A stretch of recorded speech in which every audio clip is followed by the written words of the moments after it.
என் பெயர் ஆனந்த். என் குடும்பத்தின் ஏழ்மை நிலையை பார்த்தபோது வேறு வழியின்றி துபாய்க்கு வேலை தேடி போனேன். அங்கே அந்த பாலைவன நகரத்தில் என் வாழ்வின் 30 ஆண்டுகளை கசக்கி பிழிந்துவிட்டு ஒரு நாள் என் சொந்த மண்ணுக்கு திரும்பி வந்தேன். நான் வீட்டிற்குள் நுழைந்தபோது என் கண்கள் நம்ப மறுத்தன. நான் விட்டு சென்ற ஓட்டு வீடும் குட்டி தெருவும் அப்படியே இருந்தன. ஆனால் எல்லாம் மாறி போயிருந்தன. நான் கையால் அள்ளி தூக்கிய என் பிள்ளைகள் இப்போது ஆளாகி இளமை துடிப்புடன் நின்றார்கள். என் மனைவி விமலா நடுத்தர வயது களைப்புடன் காணப்பட்டாள். நான் எல்லார் முகத்திலும் மகிழ்ச்சியை தேடினேன். நான் வந்துவிட்டேன். இனிமேல் நான் துபாய்க்கு திரும்பி போக மாட்டேன். உங்களுடனேயே இருந்து இங்கேயே ஏதாவது தொழில் செய்வேன் என்று பூரிப்புடன் அறிவித்தேன். ஆனால் என் இதயத்தை உடைத்து போட்டது அந்த கணம். என் வார்த்தைகளை கேட்டதும் அங்கே ஒரு துளி மகிழ்ச்சி கூட இல்லை. என் மனைவி விமலாவின் முகமும் என் பிள்ளைகளின் முகங்களும் கடுகடுப்பாயின. யாரும் என்னுடன் நேருக்கு நேர் பேசவில்லை. நான் ஒரு அந்நியனைப் போல அவர்கள் மத்தியில் நின்றேன். அவர்களை நெருங்க, அரவணைக்க, மீண்டும் அந்த பழைய குடும்ப பிணைப்பினை புதுப்பிக்க நான் எவ்வளவோ முயன்றேன். ஆனால் அவர்கள் மத்தியில் இருக்கும்போது எனக்கு எந்த உரிமையும் சொந்தமும் இருப்பதாக உணரவே முடியவில்லை. அந்த வீட்டின் என் இருப்பே ஒரு சுமை போல அவர்களுக்கு தெரிந்தது. அதனால் சில நாட்களுக்கு பிறகு என் கண்களில் நீர் வழிய மீண்டும் அதே வெளிநாட்டுக்கு திரும்பி செல்ல வேண்டிய கட்டாயம் எனக்கு ஏற்பட்டது. நான் ஒரு நடுத்தர குடும்பத்தை சேர்ந்தவன். மிக சிறிய ஊரில் சின்னஞ்சிறிய வீட்டில் பிறந்தேன். வீட்டில் நான் கடைசி பிள்ளை. ஆனாலும் குடும்பத்தின் பாரம் என் சின்னஞ்சிறு தோள்களில்தான் வைக்கப்பட்டது. எந்த முடிவாக இருந்தாலும் என் யோசனைகளை கேட்பார்கள். அதே சமயம் ஏதாவது தவறு நேர்ந்தால் எல்லா பழியும் என் மீதுதான் விழும். வீட்டில் என் தாயார் கௌரி மற்றும் என் அக்கா பவானி இருந்தார்கள். என் அக்கா பவானி அவள் எனக்கு அக்கா மட்டுமல்ல, என் தாய். என் உலகமே அவள்தான். தாயின் பாசத்துடன் என் மீது அளவு கடந்த அன்பு வைத்திருந்தாள். என் ஒவ்வொரு சிறிய பெரிய சந்தோஷத்தையும் அவளே கவனித்துக் கொள்வாள். என் உடைகளை கூட தன் கையாலேயே தைத்து தருவாள். நான் வீட்டிற்குள் நுழைந்தவுடன் எனக்காக சமைத்து தன் கையாலேயே எனக்கு பரிமாறுவாள். நான் சாப்பிட்டு முடிக்கும் வரை அருகில் அமர்ந்திருப்பாள். எப்போதும் என் விருப்பமான உணவுகளையே சமைப்பாள். அம்மா அவளுக்கு ஏதாவது கொடுத்தால், இல்லை அம்மா, எனக்கு வேண்டாம், இது என் தம்பிக்கு கொடுங்க, அவன் சின்னவன், ரொம்ப சந்தோஷப்படுவான் என்று சொல்லி சிரிப்பாள். அவள் அவ்வளவு நல்ல உள்ளம் கொண்டவள். என் சந்தோஷத்திற்காக எதையும் செய்வாள். நாங்கள் வளர்ந்து பெரியவர்களானோம். என் இளமை பருவத்தில் மட்டுமல்ல, வாலிபத்திலும் அவள் தன் நலனை மறந்து எனக்காகவே யோசித்தாள். அவளுக்கு திருமணத்திற்கான வரன் வந்தது. என் தாயாருக்கு அவளுக்கு சீக்கிரமே திருமணம் செய்து பார்க்க வேண்டும் என்ற ஆசை இருந்தது. இப்போது நல்ல வரன் வந்ததால் உடனடியாக திருமண தேதியை உறுதி செய்து விட்டார்கள். மாப்பிள்ளையை பார்த்தபோது எனக்கும் பிடித்திருந்தது. ஆனால் திருமண தேதி நிச்சயிக்கப்பட்டதிலிருந்து என் அக்கா பவானி என்னை கட்டியணைத்து மிகவும் அழுதாள். நீ வெறும் என் தம்பி இல்லடா, என் உயிர். உன்னை நான் ரொம்ப நேசிக்கிறேன். நான் இந்த வீட்டை விட்டு போனால் அப்புறம் உன்னை யாருடா கவனிச்சுப்பா என்று கண்ணீர் விட்டாள். அவள் சொல்வது முற்றிலும் உண்மை. அவள் போன பிறகு நான் தனிமரமாய் ஆகிவிடுவேன். என் தாய் ஒருபோதும் அவள் காட்டிய அன்பையோ அக்கறையையோ என்னிடம் காட்டியதில்லை. என் அக்காவுக்கு திருமணம் நடப்பது அவளுக்கு மகிழ்ச்சியான விஷயம். ஆனால் அப்போதும் அவளுக்கு என் கவலை தான் பெரிதாக இருந்தது.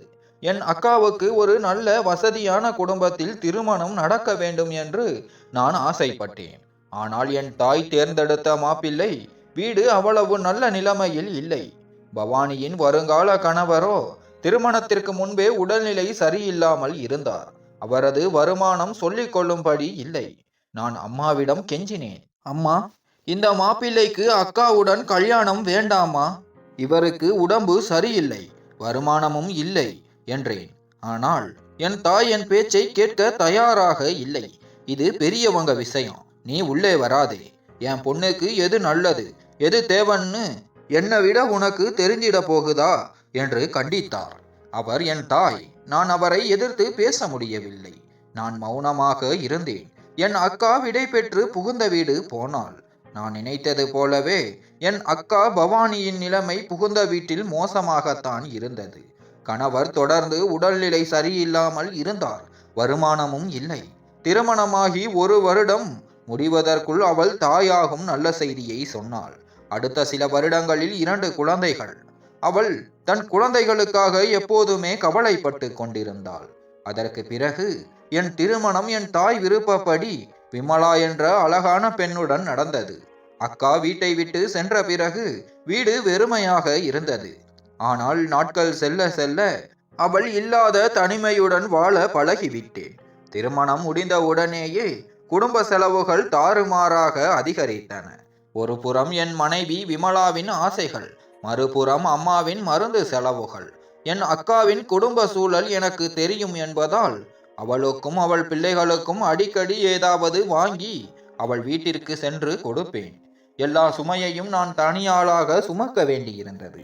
ஒரு நாள் என் நண்பர் ஒருவர் என்னிடம், ஆனந்த், நீ ரொம்ப கஷ்டப்படுற. இங்கே உனக்கு நல்ல வருமானம் இல்லை. நீ ஏன் துபாய்க்கு வேலைக்கு போகக்கூடாது? நீ திறமைசாலி, அங்கே நல்லா சம்பாதிக்கலாம் என்று யோசனை சொன்னார். முதலில் நான் அந்த பேச்சை கண்டுகொள்ளவில்லை. நான் என் குடும்பத்தை விட்டு பிரிந்து இருக்க விரும்பவில்லை. அப்போதுதான் கல்யாணமான என் மனைவி விமலாவை விட்டு போக என் மனது துளியும் சம்மதிக்கவில்லை. இப்பத்தான் கல்யாணம் ஆச்சு, அதுக்குள்ள கணவன் தனியா போறாரேன்னு விமலா என்ன நினைப்பா என்று கவலைப்பட்டேன். ஆனால் அந்த இரவுதான் என் வாழ்க்கையின் போக்கையே மாற்றியது. நான் வேலை முடித்து வந்த இரவு சாப்பிட்டு கொண்டிருந்த போது அம்மா என் அருகில் வந்து அமர்ந்தார். பசங்களுக்கு கல்யாணம் ஆச்சு, சீக்கிரம் குழந்தைகள் பிறக்கும், குடும்பம் பெருசாகும். இந்த செலவுல நீ எப்படி சமாளிக்க போற? நான் சொல்றேன், நீ வெளியூரு போய் வேலை பாரு என்றார். நான் உடனே, இல்லம்மா, எவ்வளவு கஷ்டப்பட்டாலும் பரவாயில்லை, இங்கேயே சம்பாதிப்பேன். உங்களை விட்டு நான் எங்கேயும் போக மாட்டேன் என்று மறுத்துவிட்டேன். அதற்கு பிறகு என் அறைக்கு வந்தபோது என் மனைவி விமலா என் அருகில் வந்து அமர்ந்தாள். பாருங்க ஆனந்த், மாமியார் சொல்றது சரிதான். நீங்க வெளியூர் போனா இங்க சம்பாத்தியத்தை விட அதிகமாக சம்பாதிக்கலாம். நீங்க வெளியில போனா நம்ம கஷ்டங்கள் எல்லாம் சரியாகிடும் என்றாள். நான் ஆச்சரியத்துடன் அவளை பார்த்தேன். விமலா, நீ என்னை ஒரு நாளும் போக சொல்ல மாட்டேன்னு நினைச்சேன். நீயே போக சொல்றதுன்னா உனக்கு என் மேல பாசம் இல்லையா? நீ தனியா இருக்க கூடாதுன்னு தானே நான் இங்கேயே இருக்கணும்னு நினைக்கிறேன் என்றேன். அவள் மிகவும் தீவிரமாக பேசினாள். பாருங்க, நம்ம கல்யாணம் ஒன்றும் லவ் மேரேஜ் இல்லை. நான் உங்க காதல்ல பைத்தியமா அலையிறதுக்கு. நீங்க என் புருஷன். எனக்கும் நம்ம வரப்போற குழந்தைக்கும் ஒரு நல்ல வாழ்க்கைய தர வேண்டியது உங்க கடமை. அதுக்கு நீங்க நிறைய சம்பாதிக்கணும். இங்க இருக்கிற வருமானத்துல குடும்பம் ஓடும். ஆனா என் ஆசைகள் நிறைவேறாது. நமக்கு பிள்ளைங்க வேற பிறப்பாங்க. அப்புறம் என்ன செய்வீங்க என்று கேட்டாள். நான் லேசாக சிரித்தேன். விமலா, நீ உன்னை பத்தி மட்டும் யோசிக்கிற பொம்பளை. ஆனா நீ ஒரு முறையாவது நீ இல்லாம என்னால இருக்க முடியாதுன்னு சொல்லி இருந்தா என் மனசு சந்தோஷப்பட்டிருக்குமே. அவள் முகத்தில் ஒருவித கடுமை இருந்தது. நான் உணர்ச்சி வசப்பட்டு முடிவெடுக்கிற பெண் இல்லை. நான் உண்மையாகத்தான் சொல்றேன். அதை பட்டன பேசவும் செய்வேன். என் கணவரின் வளர்ச்சிக்கு நான் ஒருபோதும் தடையா இருக்க மாட்டேன். இன்னைக்கு நான் உங்களை சந்தோஷமா அனுப்பி வைக்கிறேன். நாளைக்கு நீங்களே சொல்வீங்க, விமலா, நீ எடுத்த முடிவு சரியானதுன்னு. அவள் கண்களில் ஒருவித இறுக்கம் தெரிந்தது. ஒரு கணம் நான் இந்த நாட்டை விட்டு சென்றால் அவள் நிம்மதியடைவாள் என்று தோன்றியது. என் மனம் நொறுங்கி போனது. இருந்தாலும் நான் எதுவும் பேசவில்லை. சரி, யாருக்கும் என்னை தேவையில்லை என்றால் நான் துபாய்க்கே போகிறேன். இவர்கள் எல்லாவற்றையும் விட்டு வெகு தூரம் போகிறேன் என்று மனதிற்குள் முடிவெடுத்தேன். நான் துபாய் செல்வதற்கான ஏற்பாடுகளை செய்ய ஆரம்பித்தேன். 2 மாதங்கள் ஓடின. நான் கிளம்பும் நேரம் வந்தது. கிளம்புவதற்கு முன் என் அக்காவின் வீட்டிற்கு போனேன். வாசலில் வந்த அவள் என் முகவாட்டத்தை கண்டதும் பதறிவிட்டாள். என்னடா தம்பி, உன்னை பார்த்தா ஏதோ வாடி போன மாதிரி இருக்கு. என்ன விஷயம் என்றாள். அக்கா, நான் துபாய் போறேன் என்றேன் மெல்லிய குரலில். என்னது, இப்படி திடீர்னு? கல்யாணம் ஆகி 3 மாசம் கூட ஆகல, இவ்வளவு சீக்கிரமா போறியா என்று அதிர்ச்சியுடன் கேட்டாள். அக்கா, இங்கே யாருக்கும் என் மேல பாசம் இல்லை. எல்லோருக்கும் பணம் மட்டும்தான் தேவை. நான் போறேன். உனக்கும் என்னால முடிஞ்சதை அனுப்பி வைக்கிறேன். நீ உங்க அத்தான் கிட்ட சொல்லி அவர் காலுக்கு ஆபரேஷன் பண்ணிக்க சொல்லு. அதுக்கு தேவையான பணத்தை நான் அனுப்பி வைக்கிறேன் என்றேன். அவள் பெருமூச்சு விட்டாள். டாக்டர் ஓய்வு எடுக்க சொன்னார். ஆனா அவர் கேட்கல. கால் இன்னும் மோசமாகிடுச்சு. என்ன ஆகுமோ தெரியல. ஆனா நீ வீட்டுக்கே கடை குட்டி. உனக்கு அங்கே ரொம்ப கஷ்டமா இருக்கும். என் பேச்சை கேளு. போகாதேடா. இங்கே எப்படி இருந்தாலும் நான் சமாளிச்சுப்பேன். நீ என்னை பத்தி கவலைப்படாத. நான் மெதுவாக சொன்னேன். அக்கா, சொந்த வீட்டுல யாருக்கும் தேவையில்லாத ஒரு ஆளா இருப்பதை விட அந்நிய தேசத்துல கஷ்டப்பட்டு காலத்தை கழிப்பது ரொம்ப சுலபம். என் பேச்சை கேட்டதும் அவள் அமைதியாகிவிட்டாள். அவள் கண்களில் கண்ணீர் திரண்டது. ஏதோ சொல்ல நினைத்தாள். ஆனால் வார்த்தைகள் வரவில்லை. அவள் கைகளை பற்றி கொண்டேன். அக்கா, எனக்காக வேண்டிக்கோ. எல்லாம் சரியாகிடும் என்றேன். ஆனந்த், யாருடைய பேச்சையும் கேட்டு மனசுல பாரத்தை போட்டுக்காத. உன்னை நீ நல்லா பார்த்துக்க. நான் எப்பவும் உனக்காக வேண்டிக்கிட்டே இருப்பேன் என்று அழுது கொண்டே சொன்னாள். அவளிடமிருந்து விடை பெற்று வந்தேன். 2 வாரங்களில் டிக்கெட் உறுதியானது. நான் துபாய்க்கு போனேன். விமான நிலையத்திலிருந்து வெளியே வந்தபோது சுட்டெரிக்கும் அனல் காற்று என் முகத்தில் தீயாக பட்டது. சூரியன் பூமியை எரிப்பது போல இருந்தது. சுற்றிலும் பார்த்தேன். எங்கெங்கும் அந்நிய முகங்கள், புரியாத மொழியில் பேசும் மக்கள். யாருமே என் சொந்தமில்லை. ஒரு கணம் திரும்பி போய்விடலாமா என்று மனம் நினைத்தது. ஆனால் இனிமேல் என் செலவுக்கு இது பத்தாது. நீங்க நிறைய சம்பாதிக்கணும் என்று விமலா சொன்ன வார்த்தைகள் என் காதுகளில் ஒலித்தன. முதல் நாளே தெரிந்து கொண்டேன் இங்கேயுள்ள வாழ்க்கை எவ்வளவு கடுமையானது என்று. விடியற் காலை முதல் மாலை வரை கூலி வேலை செய்தேன். வியர்வையில் என் உடைகள் ஒட்டி போயின. பெரும்பாலும் சோற்றுடன் பருப்பு தண்ணீர் தான் சாப்பாடு. சில சமயங்களில் பட்டினியாகவும் உறங்க வேண்டியிருந்தது. இரவில் என் அறைக்குள் வந்தபோது வெறுமையான சுவர்களுக்குள் தனிமை பேசியது. சில சமயம் அம்மாவின் பாசமான வார்த்தைகள், அக்கா பவானியின் புன்னகை தழுவும் முகம் என் மனதை உருக்கியது. சில சமயம் விமலாவின் கடுமையான பேச்சுக்கள் என் இதயத்தை கிழித்தன. நான் இங்கு வந்து 4 நாட்கள் ஆகியிருந்தன. ஆனால் பல வருடங்கள் போல தோன்றியது. தனிமை என் எலும்புகளுக்குள் ஊடுருவியது. தூக்கம் கண்களை விட்டு போனது. என் இதயம் ஒரே ஒரு விஷயத்தை மட்டும் திரும்ப திரும்ப சொன்னது. என் சந்தோஷத்தை நானே என் கையால் இந்த நாட்டில் புதைத்து விட்டேன். நான் வீட்டிற்கு பணம் அனுப்ப ஆரம்பித்த பிறகு அங்கே மகிழ்ச்சி வெள்ளம் கரை புரண்டோடியது. எல்லாரும் சந்தோஷமாக இருந்தார்கள். என் மனைவிக்கு என்று தனியாக பணம் அனுப்பினேன். என் தாய், மகனே, நீ உன் மனைவியை சந்தோஷமா வச்சுக்கணும். அவ வீட்டின் மகாலட்சுமி. அவ சந்தோஷமா இருந்தா நீயும் நிம்மதியா இருப்ப என்று சொல்வார். என் மனைவியும் அம்மாவும் மகிழ்ச்சியாக இருந்தார்கள். என் அக்காவுக்கும் தனியாக பணம் அனுப்பினேன். எனக்கென்று உயிர் வாழ தேவையான பணத்தை மட்டும் வைத்துக் கொள்வேன். ஆனால் 2-3 முறை என் அக்காவுக்கு பணம் அனுப்பிய பிறகு ஒரு நாள் அம்மா ஃபோன் செய்து, ஆனந்த், நீ எவ்வளவு காலத்துக்கு தான் உன் அக்காவுக்கு பணம் அனுப்பிட்டே இருப்ப? நீ இதுவரைக்கும் செஞ்சது போதும். இனிமேல் எதுவும் அனுப்பாத என்று தடுத்தார். நான் திகைப்புடன் கேட்டேன், அம்மா, அவ என் அக்கா. அவங்க வீட்டில் கஷ்டம். அதனால தான் நான் இதை செய்யறேன். அத்தான் உடம்பு சரியில்லாம இருக்காரு இல்லையா? நான் உதவலைனா வேற யாரு உதவி பண்ணுவா? அம்மா, இல்லை, அவன் இப்ப நல்லா இருக்கான். நீ அவளை பத்தி ரொம்ப கவலைப்படாத. இப்போ அவங்களுக்கு 3வது குழந்தை பிறந்திருக்கு. 2 பொண்ணுங்க. இப்போ ஒரு பையன். அவன் புருஷன் வேலை செய்யறதே இல்லை. நீ இப்படி பணம் அனுப்பிட்டே இருந்தா அவனுக்கு சோம்பேறித்தனம் வந்துவிடும். நீ ஏற்கனவே அவனை கெடுத்துட்ட. அவன் தன் பொறுப்பை ஒருபோதும் உணர மாட்டான் என்றாள். நான் வருத்தத்துடன், அம்மா, இதை பற்றி நான் அப்போவே சொன்னேனே. அவர் உடம்பு சரியில்லாதவர். அவருக்கு என் அக்காவை கல்யாணம் பண்ணி வைக்காதீங்கன்னு சொன்னேன். ஆனா நீங்க என் பேச்சை கேட்கல. இப்போ என் அக்கா அங்கே கஷ்டப்படும் போது நான் உதவவும் கூடாதா என்றேன். மகனே, நீ சொல்றது சரிதான். அக்காளுக்கு உதவி செய்யறது நல்லதுதான். ஆனா அவ உன்னையே நம்பி தன் கணவருக்கு வாரமாய் இருக்க கூடாது. இனிமேல் அவளுக்கு பணம் அனுப்பாதே என்றார் அம்மா. என் தாயின் பேச்சை என்னால் மறுக்க முடியவில்லை. சரிம்மா, நீங்க சொல்றது போலவே செய்கிறேன் என்று மெதுவாக சொன்னேன். என் கண் முன்னே அக்காவின் முகம் தெரிந்தது. ஆனால் நான் அம்மா சொன்னதை கேட்டுக்கொண்டேன். அதன் பிறகு அம்மாவிடம் என் பேச்சு குறைந்தது. என் மனைவி விமலாவுடன் தினமும் பேசினேன். அவள் எப்போதுமே பணத்தை பற்றி தான் பேசுவாள். எனக்கு ஒரு தங்க மோதிரம் வாங்கணும், தங்கம் ஏறி போச்சு, இன்னும் அதிக பணம் அனுப்புங்க என்பாள். வீட்டில் சாமான்கள் குறைவா இருக்கு, மாத செலவுக்கு கொஞ்சம் அதிகமா அனுப்புங்க என்பாள். ஆனால் ஒருபோதும் அவள் உங்களை ரொம்ப மிஸ் பண்றேன், நீங்க எப்படி இருக்கீங்க, எப்ப லீவு கிடைக்கும் என்று கேட்டதே இல்லை. அவளுக்கு தன் தேவைகளை தவிர வேறு எதிலும் அக்கறை இல்லை. பிறகு ஒரு நாள் அவள் ஒரு நல்ல செய்தியை சொன்னாள். நான் அம்மா ஆக போனேன். என் கண்களில் கண்ணீர் வந்தது.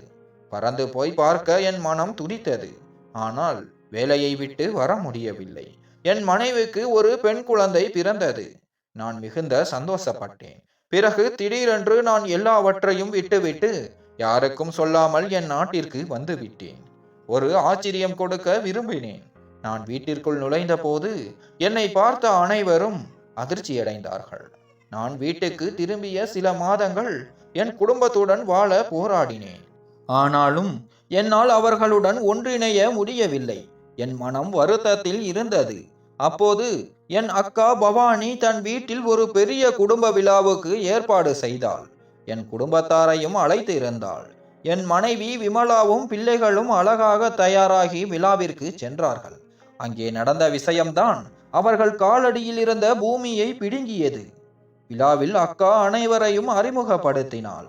பிறகு எல்லோர் முன்னிலையிலும் தன் பேச்சில் என் குடும்பத்தின் பக்கம் திரும்பி சொன்னாள். இன்று இங்கு விமலாவும் என் தம்பியின் பிள்ளைகளும் வந்திருக்கிறார்கள். அவர்கள் எல்லோரும் என் தம்பி ஆனந்தை பணம் சம்பாதிக்கும் இயந்திரமாக மட்டுமே பார்த்தார்கள். அவர் இங்கு நிரந்தரமாக தங்க போவதாக சொன்ன போதும் அவர் முகத்தில் சந்தோஷம் காட்டவில்லை. என் தம்பி அவர் குடும்பம் அவரை ஏற்றுக்கொள்ளவில்லை என்ற வருத்தத்தில் அழுது கொண்டே வெளிநாடு திரும்பினார். அப்போது அவரிடமிருந்து விலகியவர்கள் இப்போது அவர் சம்பாத்தியத்தில் குதூகலமாக வாழ்கிறார்கள். இந்த கூற்றை கேட்டதும் விமலாவும் என் குழந்தைகளும் வாயடத்து போய் நின்றன. அக்கா தொடர்ந்து பேசினாள். ஆனந்த் என் தம்பி இப்போது இங்கே நம் மத்தியில் இல்லை. அவர் போன வாரம் துபாய் பாலைவனத்தில் திடீரென ஏற்பட்ட மாரடைப்பால் இறந்து விட்டார். அக்கா இதை சொன்னபோது அங்கிருந்து எல்லோரும் அதிர்ச்சியடைந்தார்கள். என் மனைவி விமலா இந்த கொடிய செய்தியை கேட்டதும் அங்கேயே மயங்கி விழுந்தாள். அப்போதுதான் மேடைக்கு முன்னால் மறைந்து நின்று எல்லாவற்றையும் கவனித்துக் கொண்டிருந்த நான் நிதானமாக மேடை மீது ஏறி வந்தேன். என்னை பார்த்ததும் என் மனைவியும் பிள்ளைகளும் பேயறைந்தது போல் நின்றார்கள். என் மனைவி மயக்கத்திலிருந்து மீண்டு வந்து என்னை பார்த்ததும் அப்படியே உறைந்து போனாள். நான் மேடையில் நின்று வந்திருந்த உறவினர்கள், ஊர் மக்கள் முன்னிலையில் பேச ஆரம்பித்தேன். ஆம், என் அக்கா சொன்னது உண்மைதான். நான் இறந்து விட்டேன். என் குடும்பத்தின் அன்பிற்காக ஏங்கி நான் இந்த மண்ணில் இருக்கும்போதே உறவுகளால் புதைக்கப்பட்டேன். என் வார்த்தைகளை கேட்டதும் என் மனைவி விமலாவும் என் பிள்ளைகளும் கதறி அழ ஆரம்பித்தார்கள். அவர்கள் அழுதது என் மீதான பாசத்திற்காக அல்ல, நான் உயிரோடு வந்ததற்கான மகிழ்ச்சிக்காகவும் இல்லை. நான் தொடர்ந்து சொன்னேன். நான் ஒரு நடுத்தர குடும்பத்தை சேர்ந்தவன். ஒரு சிறிய நகரத்தில் பிறந்தேன். வீட்டில் கடைசி பையனாக இருந்தாலும் குடும்ப சுமை என்னை அவர்களுள் மூத்தவனாக ஆக்கியது. பொறுப்பின் சுமை என் மீது வைக்கப்பட்டது. என்னுடைய அக்கா பவானி என் மீது உயிராக இருந்தாள். என் மனைவி விமலாவுக்கு என் பணம் மட்டுமே தேவைப்பட்டது. நான் துபாய்க்கு போன போது என் மனைவி மற்றும் தாயின் ஆசைப்படி அவர்களுக்கு நிறைய பணம் அனுப்பினேன். என் அக்காவுக்கு அவருடைய கணவரின் சிகிச்சைக்காக பணம் அனுப்பிய போது என் தாய் என்னை தடுத்தார். அவள் இப்போதே தன் கணவருக்கு பாரமாய் ஆகிவிட்டாள். நீ பணம் அனுப்பினால் அவன் சோம்பேறியாகி விடுவான் என்றாள். ஆனால் உண்மை என்னவென்றால், நான் வெளிநாடு கிளம்ப தயாரான போது என் அக்கா பவானி மட்டும்தான் என் கண்களில் வலியும் கண்ணீருக்காக வருத்தப்பட்டாள். அவள் சொன்னாள், யாரையும் நம்பி உன் மனசுல பாரத்தை போட்டுக்காத தம்பி. ஆனால் என் தாயோ, பணம் சம்பாதிக்க போ, அப்பதான் குடும்பம் நல்லா இருக்கும் என்றார். நான் என் கடைசி மூச்சு வரை கஷ்டப்பட்டு சம்பாதித்தேன், என் குடும்பத்திற்காகவும் என் அக்காவிற்காகவும். ஆனால் அங்கே நான் என் உயிரை கையில் பிடித்து கொண்டுதான் வாழ்ந்தேன். கடந்த வாரம் என் அக்காவுக்கு தொலைபேசிய போது அவள் அழுதாள். என் உடல்நிலை சரியில்லை என்றும் என்னால் இனி கஷ்டப்பட்டு வேலை செய்ய முடியாது என்றும் சொன்னேன். நான் எல்லோரும் முன்னிலையிலும் அந்த முக்கியமான அறிவிப்பை வெளியிட்டேன். இதுதான் என் மனைவி மயங்கிவிழ காரணமாக இருந்தது. இன்று இங்கே நான் ஒரு முக்கியமான அறிவிப்பை வெளியிட வந்திருக்கிறேன். நான் இனிமேல் வேலை செய்ய போவதில்லை. என் சொத்துக்கள் அனைத்தையும் என்னுடைய அக்கா பவானிக்கு உயில் எழுதி வைக்கப் போகிறேன். அவளுக்காகத்தான் என் சொத்துக்கள் சொந்தம். இத்தனை வருடங்கள் என் குடும்பம் என் மீது பாசமில்லாமல் பணத்திற்காக மட்டுமே என்னை பயன்படுத்தியது. என் மனைவி விமலாவின் ஆசைகளுக்காகவும் என் தாயின் கட்டளைகளுக்காகவும் நான் உயிரை கொடுத்தேன். ஆனால் என் அக்கா ஒருத்தி மட்டும்தான் என் அன்பை புரிந்து கொண்டாள். அதனால் நான் துபாயில் சம்பாதித்த பணத்தை அவள் பெயரில் உயில் எழுதுகிறேன். நான் இதை சொன்னபோது என் மனைவி விமலாவும் என் பிள்ளைகளும் கதறி அழுதார்கள். அவர்கள் அழுதது நான் உயிரோடு இருக்கிறேன் என்பதற்காக அல்ல, நான் பணத்தை உயில் எழுதிவிட்டேன் என்பதற்காக. நான் என் குடும்பத்தின் முகத்தை பார்த்தேன். அவர்களின் கண்ணீருக்குள் நான் தேடிய பாசம் இல்லை, பணம் இழந்த ஏமாற்றம் மட்டுமே தெரிந்தது. உண்மையான அன்பு மற்றும் குடும்பத்தின் மதிப்பு பணத்தை விட உயர்ந்தது. நீங்கள் உயிரோடு இருக்கும்போது உங்கள் அன்பை உணராதவர்கள் உங்கள் இழப்பால் கூட மனமாற்றம் அடைவதில்லை. நான் வீட்டுக்குள் நுழைந்த போது யாரும் திகைத்து போகவில்லை. ஒரு விதமான வியப்பும் இல்லை. நான் எதிர்பார்த்த பேரானந்தமும் இல்லை. அம்மா கௌரி லேசான அதிருப்தியுடன், மகனே, இவ்வளவு சீக்கிரம் நீ வந்திருக்க தேவையில்லையே. டிக்கெட் காசை கூட வீணாக்கி விட்டாய். ஒரு பெண் குழந்தை தானே பிறந்திருக்கிறது, இவ்வளவு அவசரம் எதுக்கு என்று கேட்டார். என் குரல் தனிந்தது. அம்மா, இது என் முதல் குழந்தை. இது எனக்கு மிக பெரிய சந்தோஷமான நாள் என்றேன். ஆனாலும் அவர்கள் பேசிய விதம் என் மனதை மிகவும் புண்படுத்தியது. நான் என் மனைவி விமலாவிடம் சென்றேன். அவளும் ஆண் குழந்தை பிறந்திருந்தால் இன்னும் நல்லா இருந்திருக்கும் என்று சலித்து கொண்டாள். அவளுக்கு பெண் குழந்தை பிறந்ததில் மகிழ்ச்சி இல்லை. என் மகளை கையில் ஏந்தினேன். அவளுடைய மென்மையான கன்னங்களை முத்தமிட்டேன். மனதிற்குள், மகளே, உன் தாய் கல் நெஞ்சம் கொண்டவளாக இருக்கலாம், ஆனால் உன் அப்பா உன்னை அளவில்லாமல் நேசிப்பேன் என்று கூறிக்கொண்டேன். நான் 2 மாத விடுமுறையில் வந்திருந்தேன். ஆனால் 1 மாதம் முடிவதற்குள்ளேயே அனைவரும், நீ திரும்பி போ, இப்போது வேலைக்கு போக வேண்டிய நேரம், நமக்கு வீடு கட்ட ஆரம்பிக்க வேண்டும், நீ வேலை செய்யவில்லை என்றால் வீட்டு செலவுக்கு என்ன செய்வது, நேரத்தை வீணடிக்காதே என்று சொல்ல ஆரம்பித்தாள். என் மனைவி மற்றும் குழந்தைகளுடன் சிறிது காலம் கழிக்க நான் ஆசைப்பட்டேன். ஆனால் யாரொருவரும் என்னை நிம்மதியாக இருக்க விடவில்லை. நான் பணம் சம்பாதிக்கும் ஒரு இயந்திரமாக மட்டுமே அவர்களுக்கு தெரிந்தது. மகனே, வீடு கட்ட அடிக்கல் நாட்ட வேண்டும், இது வேலைக்கான நேரம், அப்புறம் வந்து ஓய்வெடுத்துக் கொள்ளலாம் என்று அம்மா கூறினார். நான் மௌனமாக உதட்டில் அமைதியுடன், ஆனால் இதயத்தில் வலியுடன் எல்லாவற்றையும் கேட்டுக்கொண்டேன். இந்த சூழலில் நான் என் அக்கா பவானியை பார்க்க சென்றேன். அவள் மிக மிக மகிழ்ச்சியடைந்தாள். இன்னும் கொஞ்ச நாள் இருடா தம்பி என்று பாசத்துடன் கூறினாள். என்னுடன் நேரம் செலவழிக்கும், என் மேல் அக்கறை கொள்ளவும் நினைத்தது அவள் ஒருத்தி மட்டுமே.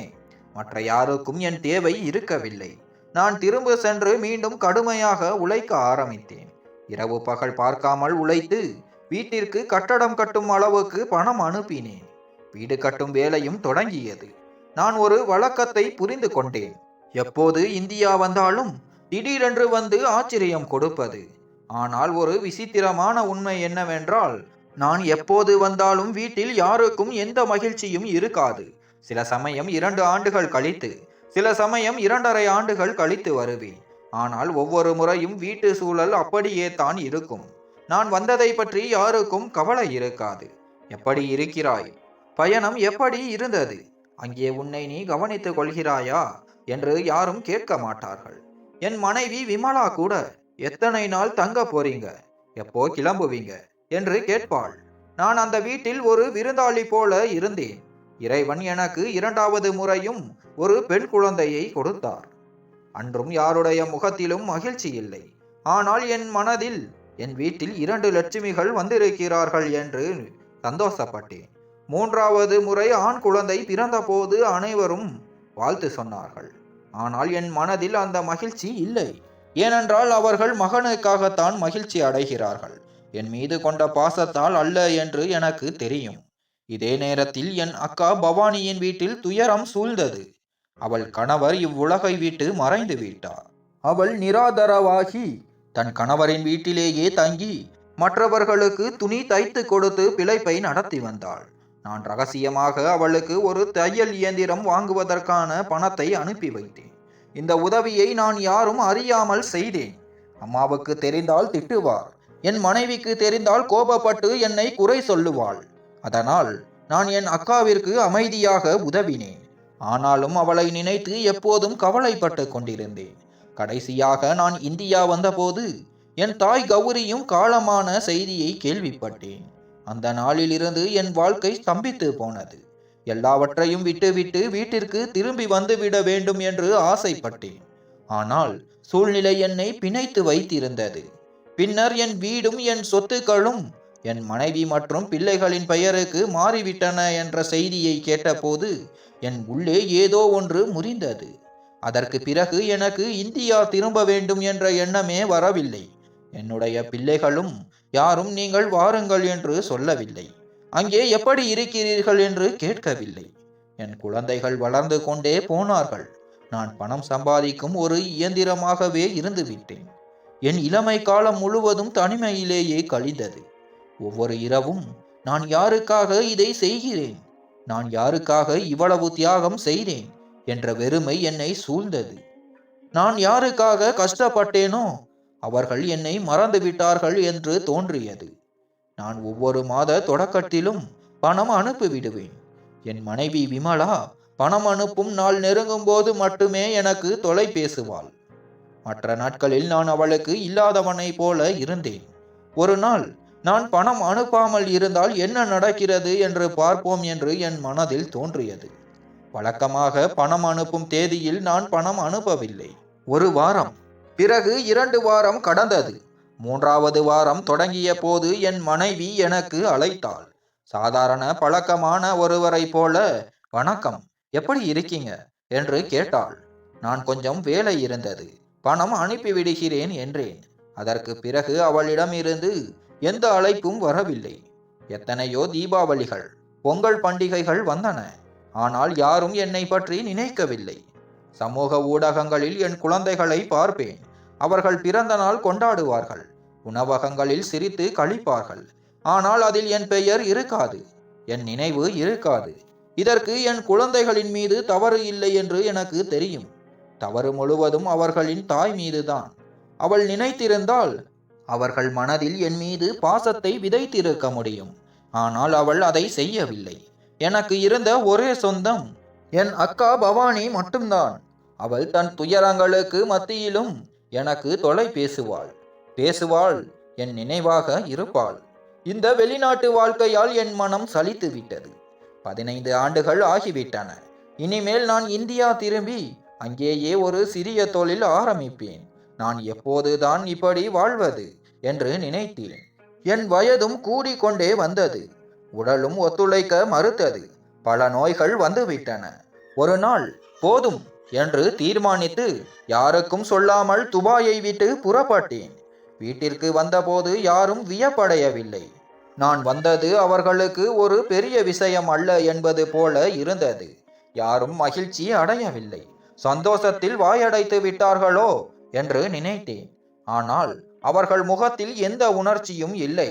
என் மனைவி என்னை ஆச்சரியத்துடன், இவ்வளவு பைகளை ஏன் கொண்டு வந்தீர்கள் என்று கேட்டாள். நான் சிரித்து கொண்டே, நான் என் எல்லா சாமான்களையும் கொண்டு வந்து விட்டேன் என்றேன். அவள் அதிர்ச்சியுடன், என்ன சொல்கிறீர்கள், இனிமேல் போகும் எண்ணம் இல்லையா என்று கேட்டாள். இவ்வளவு கேள்விகள் கேட்கிறாய், தாகமாக இருக்கு, கொஞ்சம் தண்ணீர் கொடு என்றேன். என் மகள் மம்தா எனக்கு தண்ணீர் கொண்டு வந்தாள். அவள் என் மூத்த மகள். அவள் பிறந்தபோது யாருக்கும் மகிழ்ச்சி இல்லை. ஆனால் அவள்தான் இப்போது என் மனதிற்கு நெருக்கமாக இருந்தாள். தண்ணீர் குடித்துவிட்டு அனைவரையும் பார்த்து சொன்னேன், நான் இப்போது நிரந்தரமாக திரும்பி வந்து விட்டேன். எப்போதும் உங்களுடன் இங்கே தான் இருப்பேன். இங்கேயே ஏதாவது ஒரு தொழில் செய்வேன். இதை கேட்டதும் என் மனைவி விமலா மௌனமாகிவிட்டாள். அவள் நாக்கு அடைத்து விட்டது போல இருந்தது. யாரோ அவள் காலடியில் இருந்த பூமியை உருவி எடுத்தது போல ஒரு பாவம் அவள் முகத்தில் தெரிந்தது. நான் விமலாவிடம், நான் திரும்பி வந்துவிட்டேன். இனி நாம் இருவரும் ஒரே அறையில் ஒன்றாக இருப்போம். நிறைய நேரம் செலவழிப்போம் என்றேன். என் வார்த்தைகளின் அர்த்தம் அவளுக்கு புரிந்திருக்க வேண்டும். ஆனால் என் பேச்சுக்கு சற்றும் மதிப்பு கொடுக்காதவளை போல அவள் சொன்னாள், நமது படுக்கையறை இப்போது தயாராக இல்லை. நீங்கள் இன்று இரவு வரவேற்பறையில் படுத்துக் கொள்ளுங்கள். நாளை நான் அறையை சுத்தம் செய்ய ஏற்பாடு செய்கிறேன். சரி, பரவாயில்லை. நான் மிகவும் களைப்பாக இருக்கிறேன். எங்கே வேண்டுமானாலும் படுத்துக் கொள்வேன் என்றேன். மறுநாள் காலை நான் எழுந்தபோது ஒரு விதமான அமைதி இருந்தது. யாரும் நடமாடும் சத்தமோ பாத்திரங்களின் ஓசையோ இல்லை. ஜன்னல் வழியாக பார்த்தேன். சூரியன் உதித்து வெகு நேரம் ஆகியிருந்தது. நேரம் 10 மணியை தாண்டிவிட்டது. யாரும் எழுந்திருக்கவில்லை. யாருக்கும் காலை உணவு பற்றி கவலை இல்லை. எனக்கும் உணவு தர யாரும் எழுந்திருக்கவில்லை. வீட்டில் இருந்த சிறிய பூஜை அறையை பார்த்தேன். எங்கும் தூசி, குப்பைகள், ஒட்டடை. எவ்வளவு நாட்களாக பூஜை அறையை சுத்தம் செய்யவில்லை, சாமி கும்பிடவில்லை என்று தெரிந்தது. நானே சுத்தம் செய்துவிட்டு அதன் பிறகே பூஜையில் ஈடுபட்டேன். என் மனதிற்குள் பெரும் ஏமாற்றம். என் குடும்பத்தில் இருப்பவர்களுக்கு பக்தி இல்லையா? நாம் குளித்து சூரிய நமஸ்காரம் செய்து பஜனை பாடி அதன் பிறகு பிரசாதம் சாப்பிடுவதுதானே வழக்கம் என்று நினைத்தேன். இந்த வீட்டில் பக்தி என்னும் விளக்கு அணைந்து விட்டதே என்று என் மனதில் ஒரு வலி எழுந்தது. என் மூத்த மகள் மம்தாவின் பழக்க வழக்கங்கள் ஓரளவு பரவாயில்லை. அவள் மீது கொஞ்சம் நல்ல பண்புகள் இருந்தன. ஆனால் இளைய மகள் ரியா முற்றிலும் மாறிவிட்டாள். அவள் வளர்ந்து ஆளாகி இருந்தாள். ஆனால் அவள் உடுத்தும் உடைகள் என்னை வெட்கப்பட வைத்தன. நான் அவளை பார்க்கும் போது தலை குனிந்து கொள்வேன். அவள் மிகவும் குறைவான ஆடைகளை அணிந்திருந்தாள். என் மகன் ஸ்லோக் நேற்றிரவிலிருந்து வீட்டிற்கு வரவில்லை. காலையில் 11 மணிக்கு என் மனைவி விமலா எழுந்தவுடன் நான் அவளிடம் ஸ்லோக் எங்கே என்று கேட்டேன். அவன் நண்பன் வீட்டில் தங்கிவிட்டான், நேரம் கடந்து விட்டது போல என்றாள். இவ்வளவு நேரமாக அவன் அங்கே என்ன செய்கிறான் என்று கேட்டேன். அவள் நிதானமாக அது எனக்கு தெரியாது என்றாள். என் மனதிற்குள் கலக்கம் உண்டானது. ஆனால் நான் அமைதியாக இருந்தேன். இப்போது பேசினால் வாக்குவாதம் அதிகரிக்கும் என்று நினைத்தேன். என் மனைவி மறுநாள் இரட்டை படுக்கை கொண்ட அறையை சுத்தம் செய்து வைத்தாள். ஆனால் அது ஏதோ எனக்கு சாதகம் செய்வது போல இருந்தது. இரவு எல்லோரும் தூங்கிய பிறகு அவளுடைய நடத்தை மாறியது. என்னுடன் இருக்க விருப்பமில்லாதவளைப் போல என்னிடம் இருந்து விலகி அமர்ந்தாள். நள்ளிரவில் நான் விழித்த போது அவள் அறையில் இல்லை. காலையில் அவளிடம் ஏன் நீ என் அருகில் இருந்து எழுந்து போனாய் என்று கேட்டேன். அவள், நீங்கள் மிகவும் சத்தமாக குரட்டை விட்டீர்கள். எனக்கு குரட்டை சத்தத்தில் தூங்கும் பழக்கம் இல்லை. அதனால் நான் வேறு அறைக்கு சென்று விட்டேன் என்றாள். இவற்றையெல்லாம் தாங்கிக் கொள்வது எனக்கு சுலபமாக இல்லை. நான் இத்தனை ஆண்டுகள் தனிமையில் இருந்தேன். இப்போது திரும்பி வந்தபோது எல்லாம் சரியாகிவிடும் என்று நினைத்தேன். ஆனால் இங்கே அனைவரும் அந்நியர்களாக தெரிந்தார்கள். மறுநாள் என் மனைவி, நீங்கள் வந்திருக்கிறீர்கள். 1 வாரம் அல்லது 2 வாரங்கள் ஓய்வெடுங்கள். ஆனால் அதன் பிறகு திரும்பி போய்விடுங்கள். நீங்கள் இங்கே என்ன செய்ய போகிறீர்கள்? இது இந்தியா. இங்கே எளிதில் தொழில் தொடங்க முடியாது. நீங்கள் கொண்டு வந்த பணமும் சில நாட்களில் முடிந்துவிடும். பிறகு எதுவுமே இருக்காது என்றாள். நான் ஆச்சரியப்பட்டேன். ஏன் இப்படி சொல்கிறாய்? நீங்கள் எல்லோரும் இங்கே இருக்கிறீர்கள். நான் மட்டும் அங்கே தனியாக என்ன செய்ய போகிறேன் என்று கேட்டேன். என் மனைவி அலட்சியத்துடன், இத்தனை ஆண்டுகள் அங்கே கழித்து விட்டீர்கள். மீதி வாழ்க்கையும் அங்கே நிம்மதியாக கழியுங்கள். எல்லோருக்கும் முதுமையில் தனிமையும் நிம்மதியும் தேவை என்றாள்.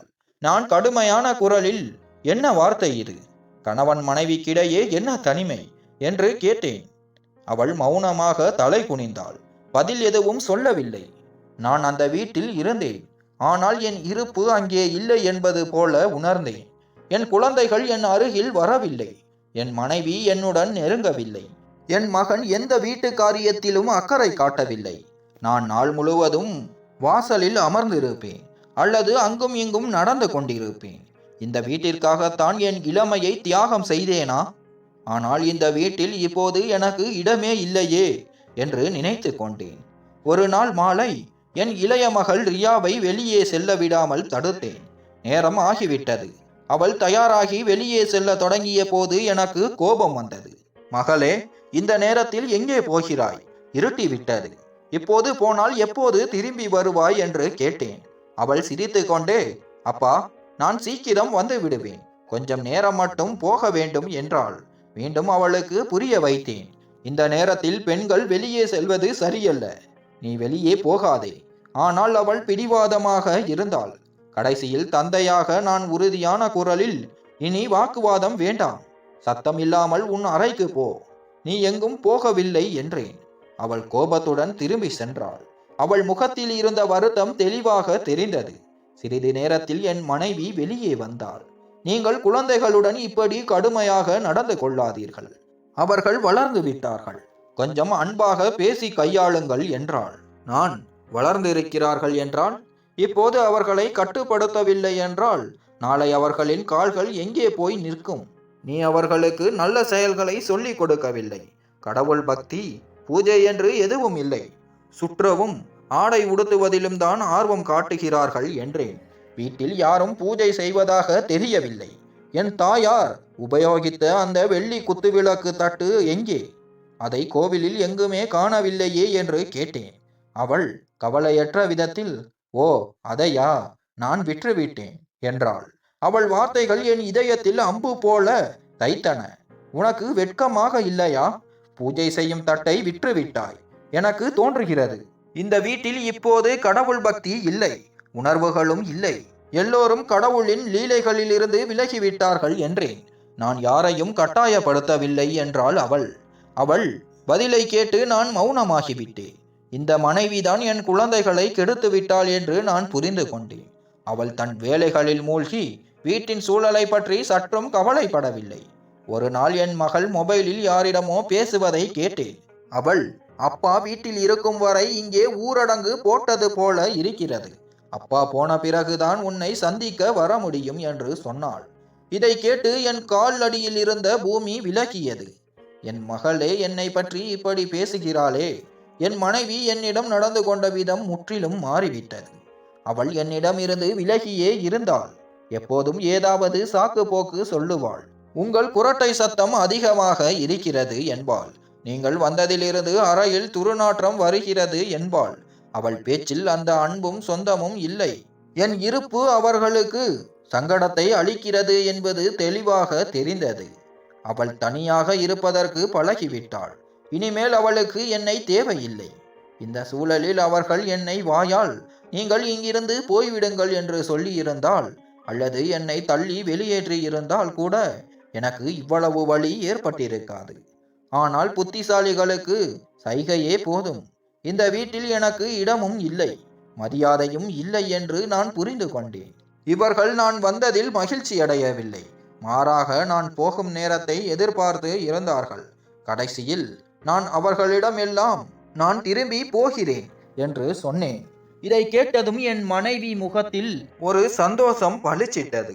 அவள் மனதிற்குள் மகிழ்ச்சியடைந்ததை என்னால் பார்க்க முடிந்தது. குழந்தைகளும் எந்த எதிர்வினையும் காட்டவில்லை. கிளம்பும்போது என் மனைவி ஒரே ஒரு வார்த்தை தான் சொன்னாள். கொஞ்சம் அதிக பணம் அனுப்ப முயற்சி செய்யுங்கள். விலைவாசி உயர்வு அதிகமாகிவிட்டது இல்லையா? உங்களை நீங்கள் பார்த்து கொள்ளுங்கள் என்று அவள் சொல்லவில்லை. சீக்கிரம் திரும்பி வாருங்கள் என்றும் அவள் சொல்லவில்லை. நான் அவள் பேச்சிற்கு மௌனமாக தலையசைத்து விட்டு வீட்டை விட்டு வெளியேறினேன். என் இதயம் உள்ளே உடைந்து போனது. நான் திரும்பி போவது துபாய்க்கு அல்ல. என் மனம் இப்போது வேறு விதமாக சிந்திக்க ஆரம்பித்தது. இந்த நிகழ்வுக்கு பிறகு என் அடுத்த நடவடிக்கை என்னவாக இருக்க வேண்டும் என்று நான் தீர்மானித்து விட்டேன். வீட்டை விட்டு இப்படி வெளியேறியது எனக்கு மிகவும் கடினமான, கொடூரமான அனுபவமாக இருந்தது. எல்லாம் இப்படி முடிந்துவிடும் என்று நான் நினைக்கவே இல்லை. ஆனால் நடந்தது நடந்ததுதான். அதை மாற்ற முடியாது. நான் என் விதியை நானே தீர்மானித்தேன். நான் துபாய்க்கு திரும்பி சென்று விட்டதாக அவர்கள் நினைத்து கொண்டார்கள். நான் இங்கேயே இந்தியாவில் தான் இருக்கிறேன் என்பது அவர்களுக்கு சற்றும் தெரியாது. நான் அவர்களுடன் எந்த தொடர்பும் வைத்து கொள்ளவில்லை. ஏனென்றால் இனி அவர்களுடன் பேச எனக்கு மனமில்லை. நான் ஒரு விடுதியில் தங்கியிருந்தேன். ஒவ்வொரு நாளும் நான் யாருக்காக என் வாழ்க்கையை வீணாக்கினேன் என்று நினைத்து கொண்டிருந்தேன். என் இருப்பை இன்று விரும்பாதவர்களுக்காகத்தான் என் எல்லாவற்றையும் என்னையும் இழந்தேன். நான் பணம் அனுப்பும் தேதி வந்தது. இந்த முறை நான் பணம் அனுப்பவில்லை. அதுவரை என்னை குறித்து சற்றும் கவலைப்படாத என் குடும்பத்தினர் இப்போதுதான் கவலைப்பட ஆரம்பித்தார்கள். அவர்கள் என் எண்ணுக்கு தொடர்பு கொள்ள முயற்சி செய்தார்கள். ஆனால் அந்த எண் துபாய் எண் என்பதால் அது தொடர்பு எல்லைக்கு வெளியே இருந்தது. நான் இந்தியாவிலேயே ஒரு விடுதியில் இருந்ததால் என் அலைபேசி தொடர்ந்து அணைக்கப்பட்டு இருந்தது. ஒருவேளை ஏதாவது ஆபத்தில் சிக்கியிருப்பேனோ அல்லது உடல்நிலை சரியில்லாமல் இருப்பேனோ என்று அவர்கள் யோகித்தார்கள். நான் இத்தனை ஆண்டுகளாக வேலை செய்த என் சகோதரன் போன்றிருந்த அறை நண்பருக்கும் அவர்கள் தொலை பேசினார்கள். எங்கள் அப்பா எங்கே, ஏன் அவரது எண் வேலை செய்யவில்லை என்று கேட்டார்கள். என் நண்பன் உடனே என்னுடைய இந்திய எண்ணுக்கு அழைத்தான். ஆனந்த், உன் குடும்பத்தார் எனக்கு அழைத்தார்கள், நீ எங்கே என்று கேட்டார்கள். உன் எண் ஏன் அணைக்கப்பட்டுள்ளது என்றும் கேட்டார்கள் என்றான். நீ என்ன சொன்னாய் என்று கேட்டேன். நீ சொன்னது போலவே எனக்கு அவரை பற்றி எதுவும் தெரியாது என்று சொல்லிவிட்டேன். நீயும் என்னிடம் அப்படித்தானே சொல்லி இருந்தாய், சரியாக செய்தாய் என்றேன். பிறகு அவன் மெதுவாக, சரி, நீ இப்போது எங்கே இருக்கிறாய் என்று கேட்டான். நான் இந்தியாவில் தான் இருக்கிறேன் என்றேன். அவர்களிடம் யாரும் என்னை பற்றி கேட்டால் எனக்கு எதுவும் தெரியாது என்று மட்டுமே சொல். மேலும் நான் அந்த வேலையை விட்டுவிட்டு வேறு எங்கோ சென்று விட்டேன் என்று சொல்லிவிடு என்றேன். அவன் ஒரு கணம் மௌனமாக இருந்துவிட்டு, நண்பா, இது என்ன செய்கிறாய்?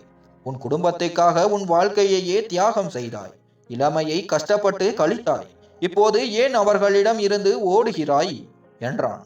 என் வார்த்தைகளில் கசப்பு தெரிந்தது. அதுதான் விஷயம். நான் என் இரத்தத்தையும் வியர்வையையும் சிந்தியவர்கள் என் மதிப்பை புரிந்து கொள்ளவில்லை. நான் என் மரியாதையையும் நிம்மதியையும் இழந்தவர்கள் என் இருப்பை குறித்து வெட்கப்படுகிறார்கள்.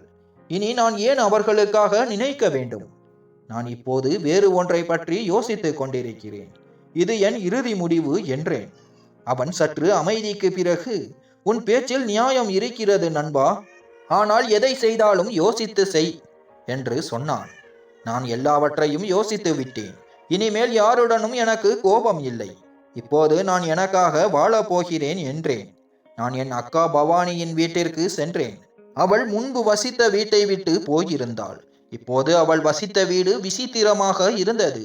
பெரிய வாசல் இருந்தது, ஆனால் அறைகள் சிதலமடைந்து சுவர்களில் ஈரம் படர்ந்து பழங்காலத்து செங்கற்கள் வெளியே தெரிந்தன. கூரையின் ஓரங்களில் பழைய மரக்கட்டைகள் தொங்கிக் கொண்டிருந்தன. அது அந்த காலத்து வீடு என்று பறைசாற்றியது. இப்படிப்பட்ட வீடுகள் மலிவாக கிடைக்கும், ஆனால் வசிப்பது கடினம்.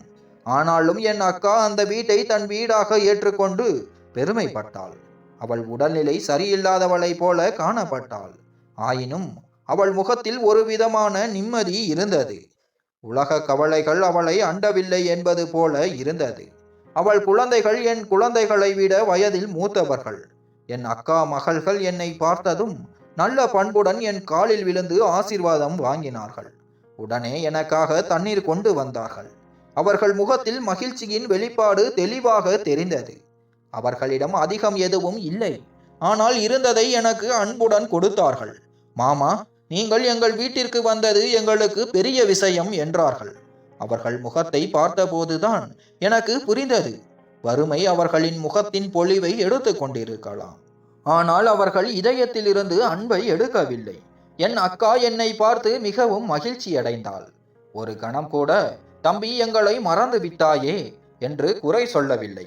ஆனால் அவளுடைய மகள்கள், மாமா, உங்களை ரொம்பவும் நினைத்தோம், அம்மா அடிக்கடி உங்களை பற்றி கூறுவாள் என்றார்கள். அக்கா சொன்னாள், நான் உனக்காக எப்போதும் பிரார்த்தனை செய்து கொண்டே இருந்தேன். ஒரு நாள் கூட என் பிரார்த்தனையில் உன்னை மறக்கவில்லை. மேலும் நீ எனக்கு வாங்கி கொடுத்த அந்த தையல் இயந்திரத்தில்தான் இன்றளவும் நாங்கள் எங்கள் பிழைப்பை நடத்தி வருகிறோம் என்றாள். அவள் பேச்சை கேட்டதும் என் கண்களில் கண்ணீர் வந்தது. அந்த தையல் இயந்திரத்தை நான் வாங்கி கொடுத்த நாள் என் நினைவுக்கு வந்தது. அன்று என் அக்கா நன்றி சொல்லி சளைக்கவில்லை. நான் அக்காவிடம், அக்கா, நான் கிளம்புகிறேன் என்று சொன்னபோது அவள் அழ ஆரம்பித்து விட்டாள். என் கையை பிடித்து கொண்டு, இனி நீ எங்கேயும் போகக்கூடாது, உன்னை நாங்கள் எவ்வளவு நினைத்தோம் தெரியுமா என்றாள்.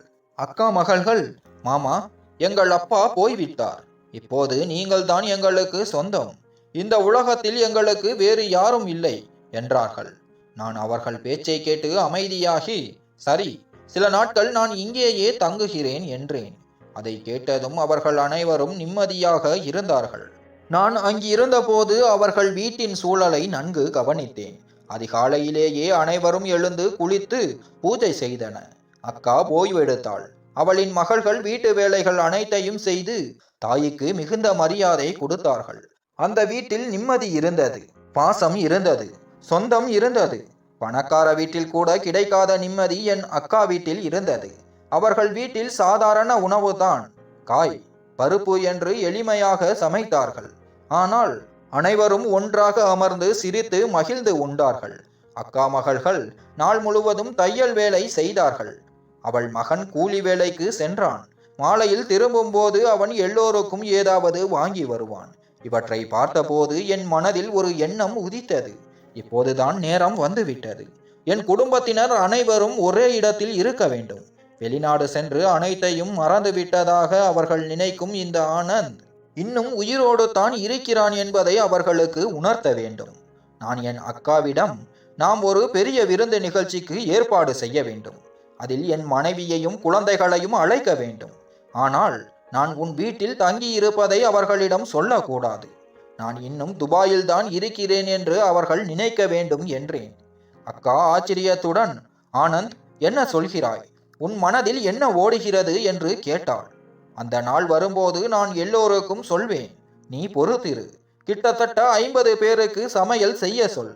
சுற்றியுள்ள உறவினர்கள் எல்லோரையும் அழை என்றேன். பணத்தை பற்றி கவலைப்படாதே, நான் தருகிறேன் என்றேன். என் அக்கா சம்மதித்தாள். அவள் முகத்தில் ஒரு புதிய பொலிவு வந்தது. சில நாட்களுக்கு பிறகு விழா நாள் வந்தது.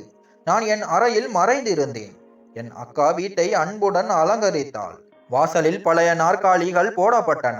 சமையல்காரர்கள் உணவு சமைத்தன. உணவின் வாசம் தெரு முழுவதும் பரவியது. மக்கள் ஒவ்வொருவராக வர ஆரம்பித்தார்கள். ஜன்னலில் மூலையிலிருந்து நான் எட்டி பார்த்தேன். என் இதய துடிப்பு அதிகரித்தது. என் மனைவி விமலாவும் குழந்தைகளும் வந்தார்கள். என் அக்கா நேரில் சென்று அவர்களை அழைத்திருந்தாள். அவர்கள் அனைவரும் மிகவும் விலையுயர்ந்த ஆடை அணிந்து பளபளக்கும் நகைகளுடன், கைகளில் 2 மொபைல்களுடன் ஒரு ஃபேஷன் ஷோ நடப்பது போல வந்தார்கள். என் மகன்கள் முக அலங்காரத்திற்கு ஜெல் பூசி இருந்தார்கள். மகள்களும் பகட்டான உடைகள் அணிந்திருந்தார்கள். வறுமையில் வாடும் மக்களின் வீட்டிற்கு செல்லும்போது எளிமையான உடை அணிய வேண்டும் என்று ஒரு விதி உண்டு. ஆனால் என் மனைவிக்கு அந்த பண்பு எங்கே தெரிந்திருக்க போகிறது? அவள் என் கணவன் துபாயில் வேலை செய்கிறான், நிறைய சம்பாதித்து கொடுக்கிறான் என்று சத்தம் போட்டு சொல்வது போல அவள் நுழைந்தாள். அவள் வார்த்தைகளிலும் அவர்கள் நடையிலும் அகம்பாவம் தெரிந்தது. ஆனால் இன்று நடக்கப் போகும் நிகழ்வுக்கு பிறகு எல்லாம் மாறும் என்று அவர்களுக்கு தெரியாது. என் மனைவி விமலா உள்ளே வந்தபோது அவள் முகத்தில் கர்வமே தெரிந்தது. அவள் ஒரு அரண்மனையின் ராணியைப் போலவும் மற்றவர்கள் அவளது அடிமைகளைப் போலவும் நடந்து கொண்டாள்.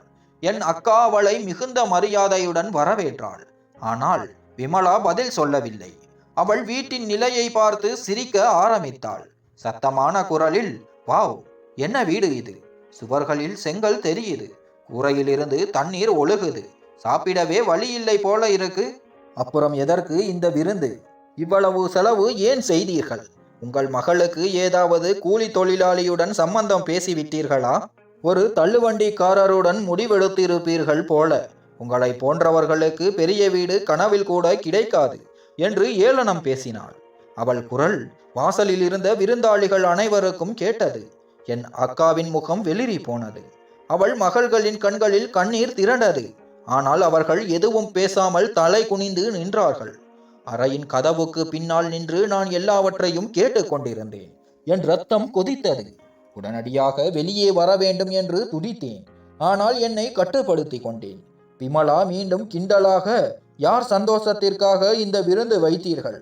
யாருக்காவது வேலை கிடைத்ததா? உன் மகனின் சம்பளம் அதிகரித்ததா என்று கேட்டாள். அதற்கு பிறகு என்னால் என்னை கட்டுப்படுத்த முடியவில்லை.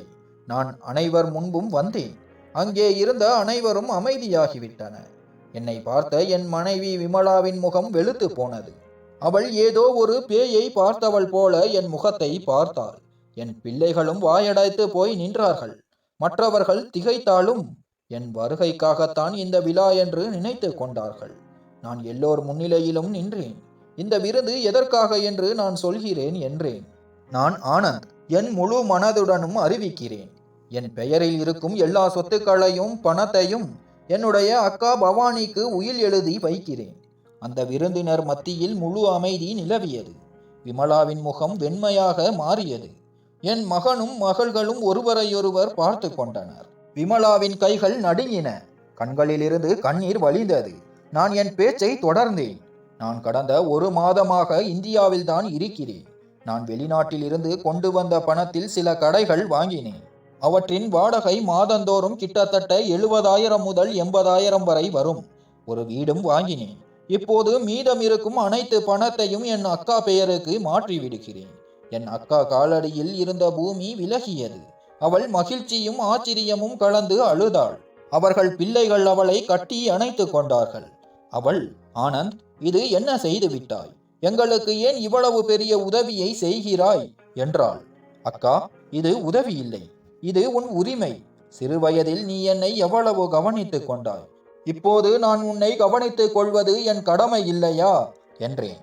ஆனால் என் மனைவியும் பிள்ளைகளின் முகங்களும் பார்க்கவே பயங்கரமாக இருந்தன. அவர்கள் கண்களில் வெறுப்பு தெரிந்தது. அவர்கள் கர்வம் காலால் மிதிக்கப்பட்டது.